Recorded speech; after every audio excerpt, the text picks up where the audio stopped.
Hi ಎಲ್ಲರಿಗೂ ನಮಸ್ಕಾರ. ನಾನು ನಿಮ್ಮ ಜಗದೀಶ್ ಜಗಿ. ಮಹಾಶಿವರಾತ್ರಿಯ ಪ್ರಯುಕ್ತ ಆರ್ ನಗರದಲ್ಲಿ ಕಾಲಭೈರವೇಶ್ವರ ಸ್ವಾಮಿ ದೇವಸ್ಥಾನದಲ್ಲಿ ಹಿಂದೆಂದೂ ಕಂಡು ಕೇಳರಿಯದಂತಹ ಅದ್ಭುತವಾದಂತಹ ತರಕಾರಿಯಲ್ಲಿ ಅಲಂಕಾರವನ್ನು ಮಾಡಿದ್ದಾರೆ.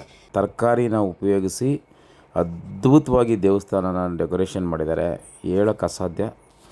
ನೋಡಿದ್ರೆ ಎರಡು ಕಣ್ಣು ಸಾಲಲ್ಲ. ಯಾವುದೋ ಒಂದು ಹೊಸ ಪ್ರಪಂಚಕ್ಕೆ ಬಂದಂಗೆ ಆಗಿತ್ತು. ಅಷ್ಟು ಚೆನ್ನಾಗಿ ಶಿವರಾತ್ರಿನ ಈ ಒಂದು ದೇವಸ್ಥಾನದಲ್ಲಿ ಆಚರಣೆ ಮಾಡಿದರು. ನಾನು, Bharati, Hitan sir family, Kiran family ಎಲ್ಲರೂ ಒಟ್ಟಿಗೆ ಹೋಗಿ ರಾತ್ರಿ ದರ್ಶನ ಮಾಡಿ ಆ ಒಂದು ಅಲಂಕಾರವನ್ನು ನೋಡಿ ಖುಷಿಪಟ್ಟು ಅಲ್ಲೇ ಒಂದು ಸ್ವಲ್ಪ ಹೊತ್ತು ಇದ್ದು ಬಂದ್ವಿ. ತುಂಬ ಖುಷಿಯಾಯಿತು. ಇತ್ತೀಚೆಗೆ ಹಬ್ಬಗಳನ್ನು ತುಂಬ ಚೆನ್ನಾಗಿ ಆಚರಣೆ ಮಾಡ್ತಾಯಿದ್ದಾರೆ. ನಮ್ಮ ಸನಾತನ ಧರ್ಮವನ್ನು ಉಳಿಸಿ ಬೆಳೆಸುವಂತಹ ಕಾರ್ಯ ಯಶಸ್ವಿಯಾಗಿ ಎಲ್ಲ ಕಡೆ ನಡೀತಾ ಇದೆ. ಧನ್ಯವಾದಗಳು. Thank you so much. ಆಯೋಜಕರಿಗೂ ಸಹ ಧನ್ಯವಾದಗಳು.